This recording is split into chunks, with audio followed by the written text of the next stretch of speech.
ଦେଖିଲେ ଜରି ଦେହରେ କେତେ ମଟନ ପଶିଛି। ସବୁବେଳେ ତ ଜରିରେ ପଶିକି ମଟନ ଆସେ। ଆଉ ଆପଣଙ୍କୁ ଏଥିରେ ଦେଖେଇବାର କ'ଣ ଅଛି? ହଁ, ଦେଖେଇବାର ଅଛି। ଇଏ ପୁରା ଗୋଟେ ଏକଦମ ସ୍ୱତନ୍ତ୍ର ମଟନ। ମାମୁଁ ଘରୁ ଆସିଛି। ଆଉ ମୋ ପିଲାଙ୍କ ମାମୁଁ ଘର କୋଉଟା ଆପଣମାନେ ଠିକ୍ ଜାଣିଥିବେ। ମୋ ଘର କେନ୍ଦୁଝର, ମାନେ ମୋ ପିଲାଙ୍କ ମାମୁଁ ଘର ବି କେନ୍ଦୁଝର। ଦେଖନ୍ତୁ ଜରିରେ ଢାଳି ଦେଲା ପରେ ତାର କେମିତି ରଙ୍ଗ ଆସିଗଲାଣି। ତାକୁ ତେଲ ହଳଦୀ ଗୋଳେଇକି ମୋ ପୁଅ ଦିହେଁ କେଉଁଝରରୁ ନେଇକି ଆସିଥିଲେ। ମୁଁ ତ କହିନଥିଲି କି ଭାବିନଥିଲି ଯେ ଯୁଆଡ଼େ ଯିବା ଆସିବା କଲାବେଳେ ଆଇଁଷ ନେଇକି ଯିବାକୁ ମୁଁ ଟିକେ ଭଲ ପାଏନି।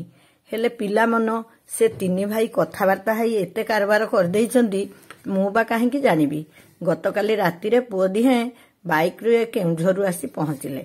ମତେ କହିଲେ, ବୋଉ ଦେଖିଲୁ ଏ ଜରିରେ କ'ଣ ଅଛି? ମୁଁ କହିଲି, କ'ଣ ରେ ବାପା?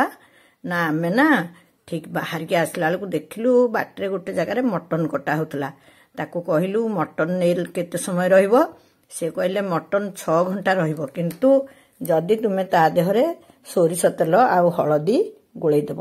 ସେମାନେ କହିଲେ ଠିକ୍ ଅଛି, ଆମେ ଯଦି ତୁମଠୁ ମଟନ ନେବୁ ତୁମେ ଆମକୁ ଧୁଆଧୁଇ କରିକିରି ସୋରିଷ ତେଲ ହଳଦୀ ଗୋଳେଇ ଦେଇକି ଦବ? ସିଏ ହଁ ମାରିଲେ। ଆଉ ଏମାନଙ୍କ ଖୁସି ଦେଖେ କିଏ? ସେ ଜାଣିଛନ୍ତି ବୋଉକୁ ପଚାରିଲେ କାଳେ ବିଘ୍ନ ଉପୁଜିବ। ତେଣୁ ସେଠୁ ମଟନ କିଣି ହଳଦୀ ତେଲ ଗୋଳେଇ, ଲୁଣ ଗୋଳେଇବେନି, ଲୁଣ ଗୋଳେଇଲେ ତ ଗଲା ଆଉ, ଖରାପ ହେଇଯିବ। ଆଉ ହଳଦୀ ତେଲ ଗୋଳେଇ ଧରିକି ଆସିଲେ। ସେମାନେ ଭାବିଥିଲେ 8ଟା ସୁଦ୍ଧା ଘରେ ପହଞ୍ଚିଯିବେ। ଘରେ ରାତିରେ କାରବାର ହେଇଯିବ, କିନ୍ତୁ ବେଳା ଖରାପ। ଡୁବୁରିଠୁ ଏମିତି ବର୍ଷା ହେଲା ଯେ ସେମାନେ ଆସି ଘରେ ପହଞ୍ଚିଲା ବେଳକୁ ରାତି 11। ମୁଁ ଦୁଆର ଖୋଲିଲେ ମତେ କହିଲେ, ବୋଉଲ ଆମେ ଏମିତି ଭାବିକି ମଟନ ନେଇ ଆସିଲୁ, କିନ୍ତୁ ଏତେ ବେଳ ହେଇଗଲାଣି। ସକାଳୁ ତ କେତେ କାମ, ତୁ ଟିକେ ସକାଳୁ ରୋଷେଇ କରିଦେବୁ ଯଦି ଆମେ ଖାଇକି ଅଫିସ ପଳେଇବୁ। ଆମେ ଜାଣିକିରି ଅଧିକା ଆଣିଛୁ। ସେମାନେ ଭାବିଥିଲେ ରାତିରେ କିଛିଟା ଖାଇବେ, ତାର ଦିନ 12ଟା ବେଳେ ବି ଖାଇବେ, କିନ୍ତୁ ରାତିରେ ତ ଆଉ ଖାଇ ହେଲାନି। ସକାଳେ ଖାଇକି ଯିବେ, 12ଟା ବେଳେ ଆସି ଖାଇବେ। ଠିକ୍ ଅଛି। ରୋଷେଇ ଛାଡ଼ିଦେଲା ପରେ ରୋଷେଇ କାମ ବଡ଼ ଅଡୁଆ ଲାଗୁଛି।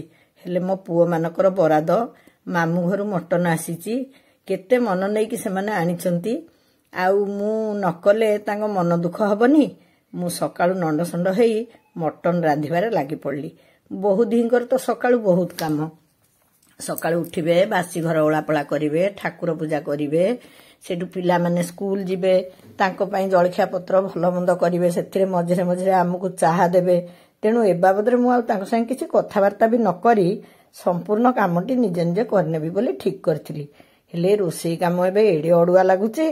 ଯାହା ବି ହଉ, ନିଜେ ନିଜେ ମସଲା କାଢ଼ିଲି, ପିଆଜ ରସୁଣ ଅଦା ତ ଆଉ କ'ଣ। ମସଲା କାଢ଼ିଲି, ମସଲା କାଢ଼ି ମଟନ ଆଗ ସିଆଡ଼େ ସିଝେଇ ଦେଇ ଆଡ଼େ ମସଲା କାଢ଼ିଲି। ମସଲା କାଢ଼ିକିରି ଏଠି ମସଲା କଷେଇଲି। ଦେଖନ୍ତୁ, ମସଲା କଷିଲା ବେଳେ ମୁଁ ସେଥିରେ ଟିକେ ନାକୁ ଲୁଣ କାହିଁକି ପକେଇଲି? ରୋଷେଇରେ ବହୁତ ଛୋଟ ଛୋଟ କଥା ବହୁତ ସହାୟତା ଦିଏ।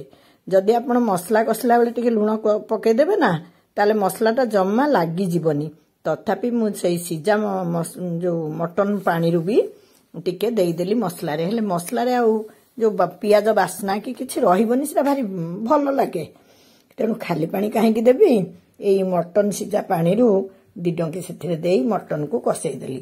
ଠିକ୍ ମସଲା କଷି ହେଇଗଲା ବେଳକୁ ସେଥିରେ ପିଆଜ ଆଉ ଟମାଟୋ ସରା ସରା କରି କାଟି ପକେଇଲି। ମୁଁ ତ ମୋ ଢଙ୍ଗରେ ରାନ୍ଧୁଛି ନା। ଆଉ ୟାକୁ ତ ପିଲା ଖାଇବେନି, ପିଲା ତ ସବୁ ସ୍କୁଲ ପଳେଇଲେଣି। ଆକୁ 3 ପୁଅ ଆଉ ବୋହୂ ଦିହେଁ ଖାଇବେ ପଖାଳରେ। ଆଉ ଇଏ ଆମର ଦୋଡ଼ ଖାଆନ୍ତିନି ମଟନ, ମାନେ ଯଦି ସକାଳେ ଖାଇଦେବେ ସେ ଆଉ 12ଟା ବେଳେ ଖାଇବେନି। ତେଣୁ ସିଏ ବେଳେ ବେଳେ ପିଲାମାନେ କହନ୍ତି ଟିକେ ମଟନ ବି ଭାଜି ଦେଲେ ସେମାନେ ପଖାଳରେ ଖାଆନ୍ତି, କିନ୍ତୁ ଇଏ ଗୋଟିଏ ଥର ହିଁ ଖାଆନ୍ତି 12ଟା ବେଳେ ଭାତ ଖାଇଲା ବେଳେ। ଆଉ ତେଣୁ ମୁଁ ଲାଗି ପଡ଼ିଥିଲି। ପିଲାମାନେ ଯିବେ 8:30ରେ, ମୋ ବାବାଇ ବାହାରିବ, ସେତେବେଳକୁ ମଟନ ହେଇଯିବା ଦରକାର। ହେଇଯିବ, ସିଝି ଯାଇଥିଲା ତ, ଭଲରେ ସିଝି ଯାଇଥିଲା। ତାକୁ ମୁଁ କଷାକଷି କରିଦେଲି। କଷାକଷି କରି ମଟନ ରାନ୍ଧିଲା ବେଳେ ମୋର ଘର କଥା ବହୁତ ମନେ ପଡୁଥିଲା। ମୋ ବୋଉ ବହୁତ ଭଲ ମଟନ ରାନ୍ଧେ, ଆଉ ବହୁତ ଥର ସେ ମୋ ପାଖକୁ ମଟନ କଷିକି ପଠେଇଛି। ମଟନ ମୁଁ ଚର୍ବି ଯାକ ସବୁ ବାଛି ଦେଇଥିଲି। ଦେଖୁନାହାନ୍ତି କେତେ ବଡ଼ ଚର୍ବି। ଏଡ଼େ ବଡ଼ଟେ ପକେଇଲେ ବାଢେଇଲା ବେଳକୁ ଅସୁବିଧା ହବ। ତେଣୁ ତାକୁ ପୁଣି ଛୋଟ ଛୋଟ କାଟିକି ସେଇଥିରେ ପକେଇଦେଲି। ମଟନ ସିନା ରାନ୍ଧୁଥିଲି, ମନଟା ଯାଇ ମୋର ଘରେ ଥିଲା। ସତରେ ଏଇ ଘର କଥାଟା ଏ ଜୀବନ ଥିଲା ଯାଏ ଭୁଲି ହୁଏନି। ବାପା ମାଙ୍କ ସ୍ନେହ ସଂସାରରେ ଆଉ କୋଉଠି ବି ମିଳେନି। ମୋ ସାନ ଭାଇର 2 ଯାଆଁଳା ପିଲାଙ୍କର ଜନ୍ମଦିନ ଥିଲା। ତେଣୁ ଏ 2 ଭାଇ ଯାଇଥିଲେ ବାଇକ୍ ନେଇକି। बहुत दिन हला जाई नथिले से छोट छुआ दिहे टिके खुशी हेबे समस्त भी खुशी लगे आंकु खुशी लगे यही हिसाब से माने बाहरी गले माने आज संध्यारे बाहर की गले सकाळु पहुंचले जन्मदिन रे योगदान कले योगदान देकी पुणी राताराती पळे आसिले से दिन आउ मटन करिवार किछि नथिला सहजे भी मो सान भाउज करे श्रावण मास एपटे पुतुरा और पुतुरा बोहू भी करती तेणु घरे आउ आइंस करिवा पई सुजोग ही नथिला गोटे दृश्य मो आखि आगे भासी जाउथला बुढ़ी मनिषटीए बाहर गोटे काठ चुली जाली देइथिबो बार रे अझट नाती पई अंडाटे भाजी दउथबो कि आइंस टिके कोन कर दउथिबो से सब भितर केते स्नेह जे बोला है कि थाए ता आउ आजिकाली दुनिया रे नाही बार पड़िले बाहरे किणिकी खाई दियो नले होटेल ले खाई दियो से सब आउ नाही जहाँ भी हो रोसई सरीगला आनमना है रोसई कली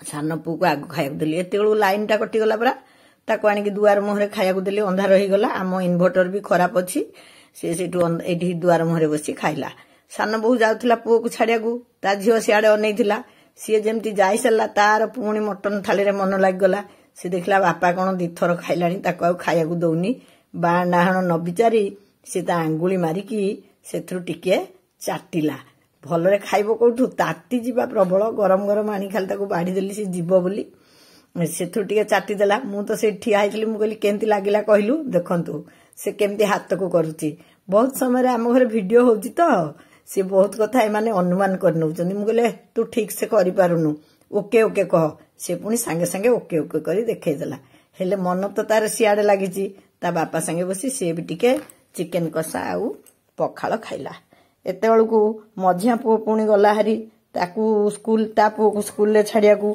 से भी ऑफिस बाहरिबो आउ बड़ पुओ भी ऑफिस बाहरिबो काहेकि ना बड़ बहु तांको घर को जाइथिला पुओ आसी आम घरे थिला भणजा भी आसीथिला सेमानको भणजा मोर नाती झियर पुओ ताकू एमाने ऑफिस गला बेले नै तांको घरे छाड़ी देबे से सीए तो टाउन रु आसी ना से कहला मु पखाल खाइबिनी मु चिकेन मटन कषा रे पूरी खाइबी सी तार मटन कषा आउ पूरी खाइला बड़ पुओ भी तार पखाल आउ चिकेन कषा खाइला हेडू मझिया पुओ आसला मझिया पुओ कहला बो मु भी ताहले जो पूरी आउ मटन कषा खाइबी तीन पुओ जाक खाइले मु जहा भी हो भल हो मंद हो मो पिलांको मन नै कि रोसई करके देइथिबारु बहुत मते खुशी लागिला।